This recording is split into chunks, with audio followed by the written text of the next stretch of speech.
Shri Venkateswara gold తాకట్టులో ఉన్న మీ బంగారాన్ని విడిపించి కొనబడును.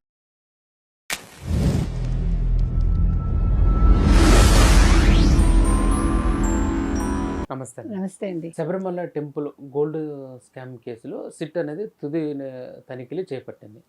అసలు అక్కడ ఏం జరిగింది? ఈ విచారణలోనైనా సరే నిజ నిజాలు బయటకు వస్తాయా రావంటారా? మీ అభిప్రాయం ఏంటి? అంటే గతంలో ఏం జరిగిందంటేనండి, పినరయి విజయన్ ఉన్నప్పుడు అక్కడ ద్వారపాలకులు తొలగించబడ్డారు. అవును. తర్వాత బంగారు పూత పనిలో భాగంగా రాగి ఎక్కువ కలిపి బంగారం దొంగిలించారు. అంటే అసలు మనుషులా వీళ్ళు? ఓ పక్క హిందూ ధర్మాన్ని తిడతారు, హిందూ దేవతలను తిడతారు, హిందూ దేవుళ్ళని తిడతారు, అసలు హిందూ గుళ్ళని ఎలా తీసేద్దామా అని చూస్తారు. కానీ బంగారం దగ్గర డబ్బు దగ్గర వాళ్ళకి మతం గుర్తురాదు. నా కోపం అక్కడ.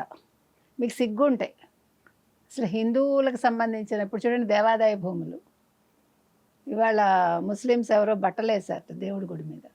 దర్గా మీద వెళ్ళి మనం అండర్ గార్మెంట్స్ వేస్తామా? ఇన్నర్స్ వేస్తే ఊరుకుంటారా? నేను అనేది సిగ్గుండాలి మనకి.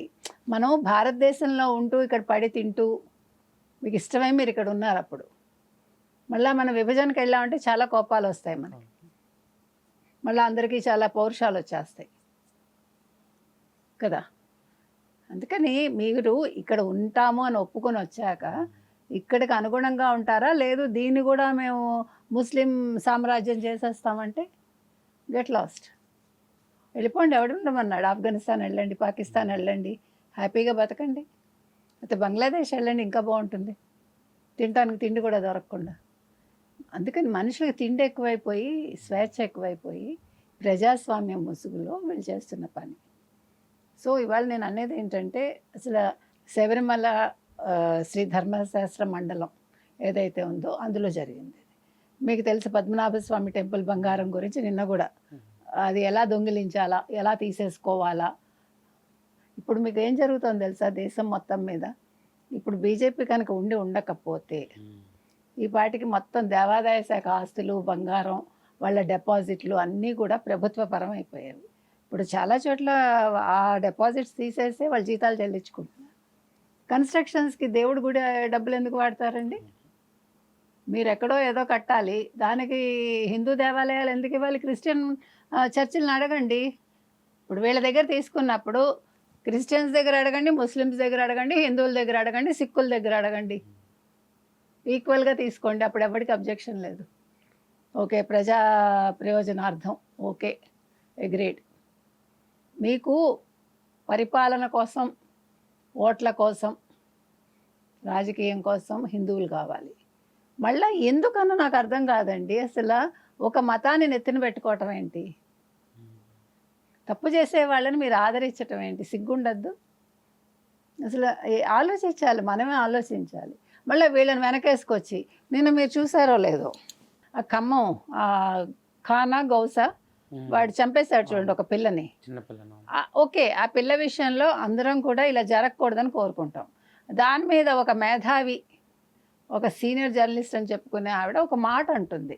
అంట ఈ నాన్ ఏమంటారు, వేరే మతాలని వద్దనుకునే వాళ్ళందరూ హిందువుల మీద దాడులు జరగాలి, ఇలా ముస్లిమ్సే చేయాలని కోరుకుంటారట. ఇంత దరిద్రమైన ఆలోచన అసలు అట్లా జనరల్ స్టేట్మెంట్ ఎట్లా ఇస్తారు మీరు? నా క్వశ్చన్ అది. How can you give a general statement? ఎప్పుడు ఇవ్వకూడదు, గుర్తుపెట్టుకోండి. ఇవ్వడమైనా సరే ఫస్ట్ రూల్ అది. మనం మాట్లాడేటప్పుడు యూ షుడ్ నాట్ గివ్. మనం అట్లాగా ఒక స్టేట్మెంట్ అట్లా పాస్ చేయకూడదు అన్లెస్ అంటిల్ దానికి ఆధారాలు ఉంటే తప్ప. ఓకే, ఫలానా వ్యక్తి ఇలా అనుకున్నాడు అంటే ఇట్స్ ఓకే, మీ దగ్గర ఆధారాలు ఉంటాయి. బట్ మొత్తం హిందూ కమ్యూనిటీ మొత్తం అలా అనుకుంటుందండి. బుద్ధి ఉందా అసలు? ఎందుకు అనుకుంటుంది అసలు? మా మీద జరగకూడదు. ఇప్పుడు అదే వేరే ముస్లిమ్స్ అలా అవ్వాలని కూడా మేము కోరుకోము. వాళ్ళ పిల్లలకి ఇలా జరగాలని కూడా కోరుకోము. నేను అంటున్నది అది. మనం ఏం మాట్లాడుతున్నాం? డబ్బులు వచ్చాయి కదా, వ్యూస్ వస్తున్నాయి కదా? కాదు. మనం మాట్లాడే మాట ఒకసారి మన నోట్లోంచి జాలువారాక దానికి విలువ ఉండాలి, శాంక్టిటీ ఉండాలి. ఏది పడితే అది మాట్లాడితే మీరు విశ్లేషకులు అవ్వరు, జర్నలిస్టులు అవ్వరు, మేధావులు అవ్వరు.